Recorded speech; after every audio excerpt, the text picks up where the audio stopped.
What's up, guys? Team Yugi Feels here with another deck profile, and today we're going to be looking at one of my current favorite decks to play. Just overall in the game, a lot of the meta to me is going to be very boring and stagnant. This format, I'm honestly not looking forwards to. Trickstars being the number one deck. I think that's one deck that should not be the number one deck ever. I know I'm gonna get hate for that, but I just don't like the deck. We'll leave it at that. We'll just leave it at that. I'm not a fan of the deck at all. But today we're looking at some True Draco Invoked. This deck is very powerful. It's a slower paced deck. However, the boards that it puts up are just really big. So it's kind of difficult to get past everything, which is obviously ideal when you make it difficult for your opponent to get past your board.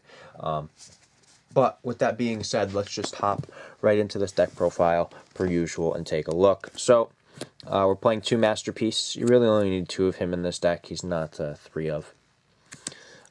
Two Majesty's Maiden. This obviously is going to help search him for the most part.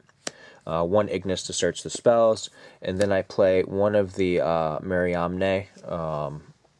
Now this, I primarily, like, the big use for this is you're either going to pop this in your hand with a diagram. So if you open double diagram, you should, like, be able to do some crazy stuff. And using this with that double diagram play is basically what you do. But that's the True Draco lineup for you. Pretty simple stuff. Now, if worse comes to worse and you don't need to use this, like for a Draconic Diagram, you can just use this with Invocation to make a Raid-Gen, which is like the worst case scenario. 3 Alistair. That's pretty self-explanatory, seeing we're playing True Draco Invoked. Hand traps: 3 Ash, 3 Reaper, and 2 Ogre. So I've cut Ogre down to 2 from 3. A lot of people were playing 3 Ogre last format in this deck. However, with this format, I just feel like it's not as good, and I do not think that Driver is very good to play, in all honesty. I just don't like Cyframe Driver. I just have, I don't know, I have something against Cyframe Driver. I just don't think it's that great of a card. I don't know why. Like, I realize that it's good, but like I just never have good luck with it in the decks that I use. So I prefer Ogre over that for this format, because I still think it's going to be good against a lot of decks. Spells: 3 Invocation. Being able to fusion summon is pretty cool. Field spells: we're playing 3 Diagram, 2 Meltdown, and then of course the searches being 3 Terraforming. I thought about playing Set Rotation, but I don't know. I didn't think Set Rotation was that good. Because if I played Set Rotation, first of all, I'd have to make sure this deck is 41 cards at that point, because I would take out 1 Meltdown for Closed Forest, and then that way I could Set Rotation, give them a Closed Forest, and give myself either a Diagram or the Meltdown. But personally, I don't like the Set Rotation right now. Then the True Draco spells, we're playing 2 Heritage and 1 Draco Phoenix.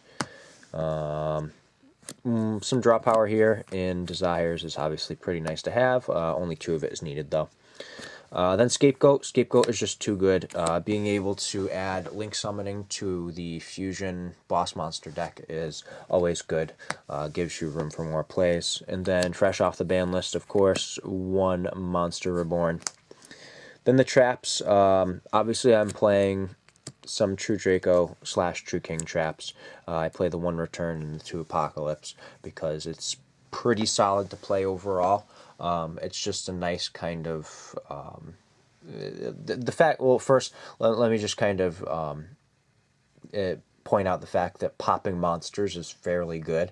But on top of that, the effect of Apocalypse, like have your opponent's monsters attacks, and then True King's Return to be able to bring one of your True Dracos back from the grave is pretty solid.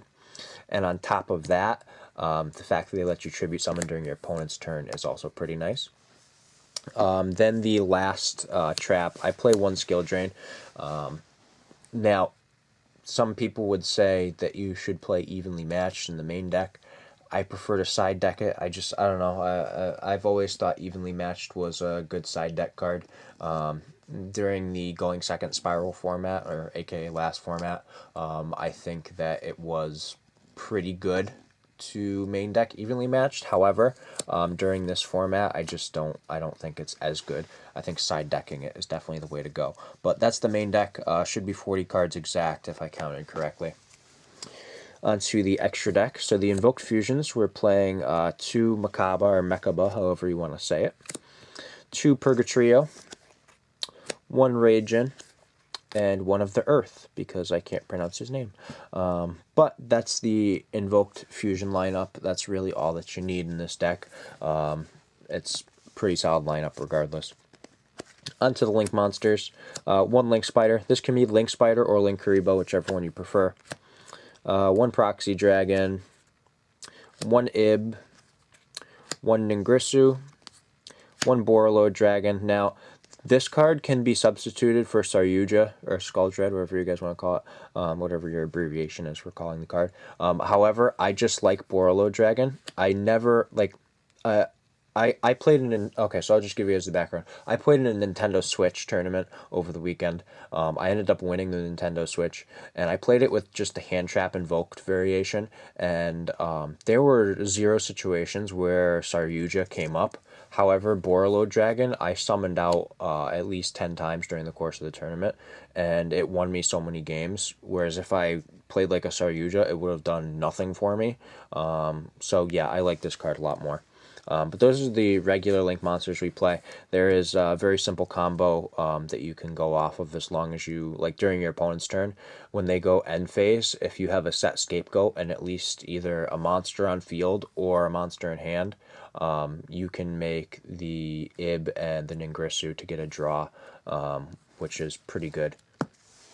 Then the Cherries targets, 1 Omega, getting rid of that is obviously pretty good against Lightsworn. Buster Dragon, obviously ABCs are a little bit of a threat this format. Double Helix, I still think Spirals are going to be widely played. I don't see a reason for them not to be. And then 1 Electromite, because Pendulum Magicians are probably going to be the first or second best deck for sure. But that is it for the extra deck. Per usual, I'm not going to show a side deck because that's kind of, I feel like a side deck is more at everyone's discretion because depending on the event you're going to, your side deck is really going to change. I can only give you like so much to work with, but that is my True Draco Invoked deck. I hope you guys enjoyed it. If you did, make sure you give the video a thumbs up. Let me know what you think in the comment sections down below, and this is Team Yugi Feels signing out.